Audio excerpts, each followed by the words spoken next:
आत्ताच माननीय अमितभाई शाह यांनी 10 लाख खात्यांमध्ये या ठिकाणी पैसा जमा करायला बटन दाबली आणि आपण पाहू शकता सगळे मेसेजेस येणं सुरू झालेलं आहे आणि लोकांच्या खात्यामध्ये प्रत्यक्ष पैसे देखील जमा झाले आहेत।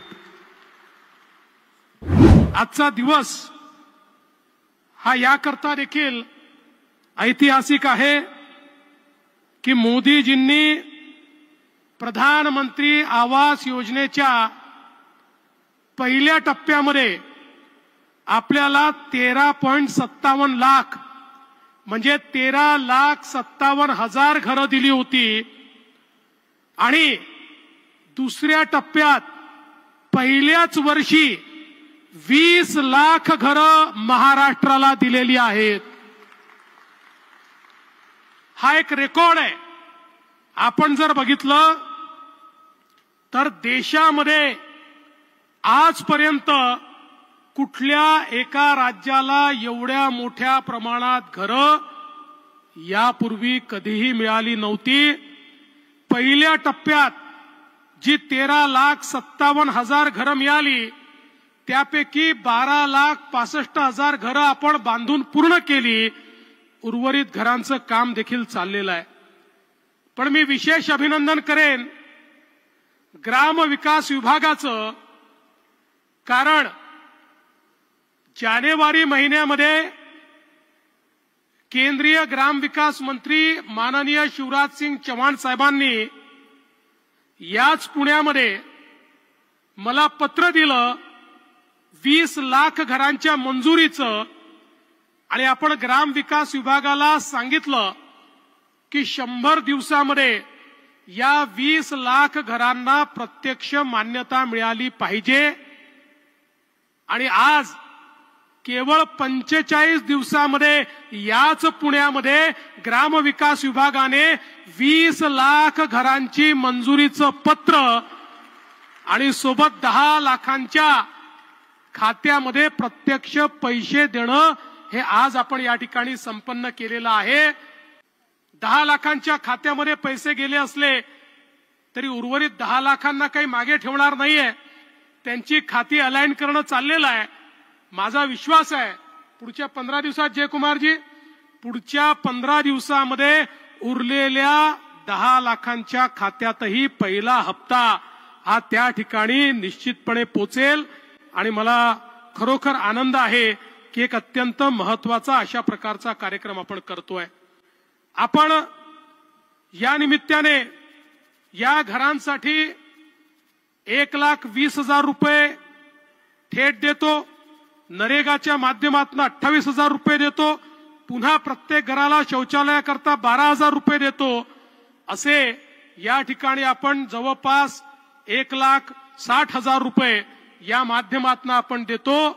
पण मध्यंतरीच्या काळामध्ये आमचे उपमुख्यमंत्री एकनाथ शिंदेजी, अजितदादा पवार, मी आणि ग्रामविकास मंत्री आम्ही एकत्रित बसलो होतो आणि आम्हाला असं वाटलं की आता याच्यामध्ये वाढ झाली पाहिजे आणि म्हणून आम्ही 50,000 रुपये अनुदानात वाढवण्याचा निर्णय घेतलेला आहे।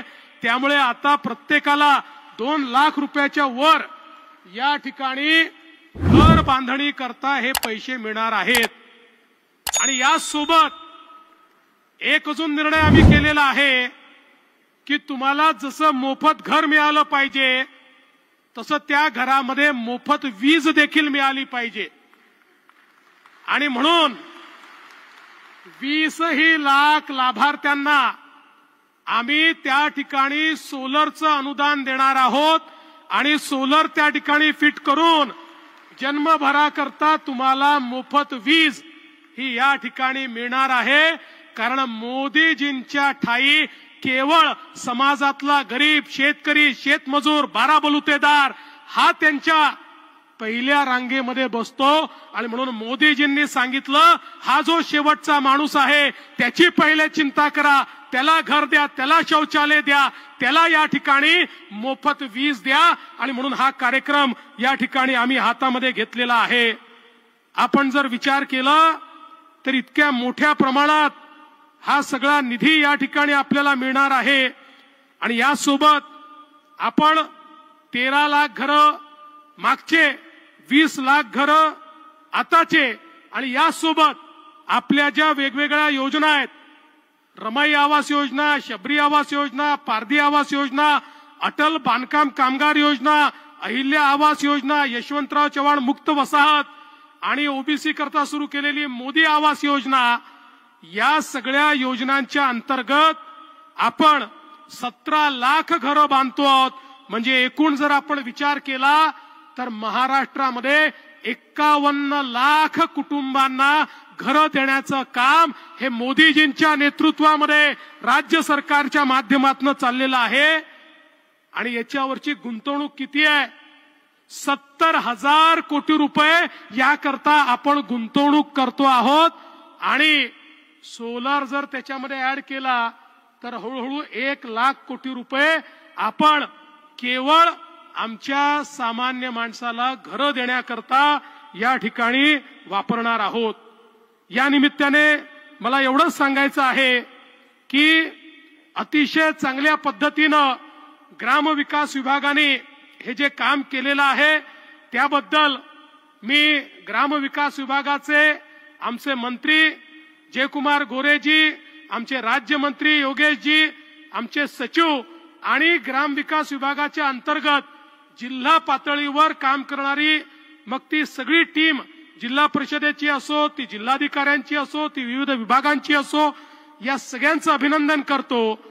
पण तुमचं काम आता चालू झालेलं आहे, संपलेलं नाहीये। आता पैसे खात्यात गेल्यानंतर पहिल्या हप्त्याच्या अनुरूप त्यांनी काम केले की नाही हे बघणं, त्याचं सर्टिफिकेशन करणं, त्याचं जिओ टॅगिंग करणं आणि मग लगेच दुसऱ्या हप्त्याचे पैसे त्यांना देणं आणि घर पूर्णपणे बांधून घेणं हे अत्यंत महत्वाचं आहे। हे काम आपल्याला पूर्ण करायचं आहे।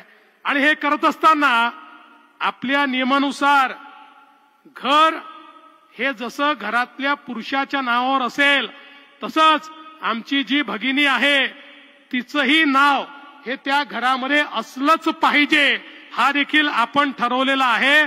त्यामुळे सगळ्या भावांना विनंती आहे की आमच्या बहिणीचं, आमच्या वहिनीचं नाव हे त्या घरामध्ये असलं पाहिजे, याची काळजी आपल्या सर्वांना घ्यायची आहे। आणि माझी विनंती आहे की चांगल्या प्रकारे आपण या ठिकाणी हे बांधकाम करावं, कारण आपल्याला सगळ्या प्रकारची मदत आम्ही करतो।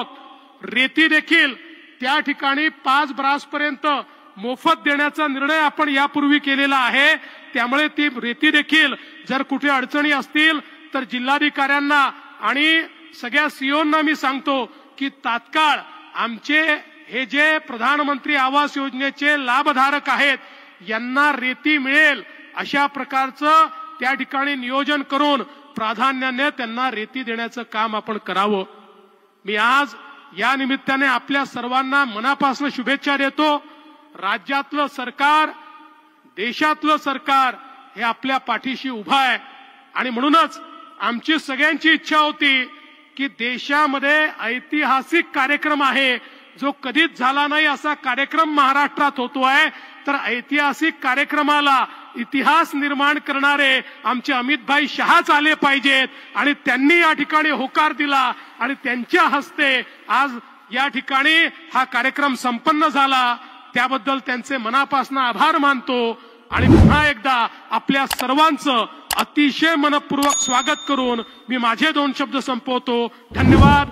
जय हिंद, जय महाराष्ट्र।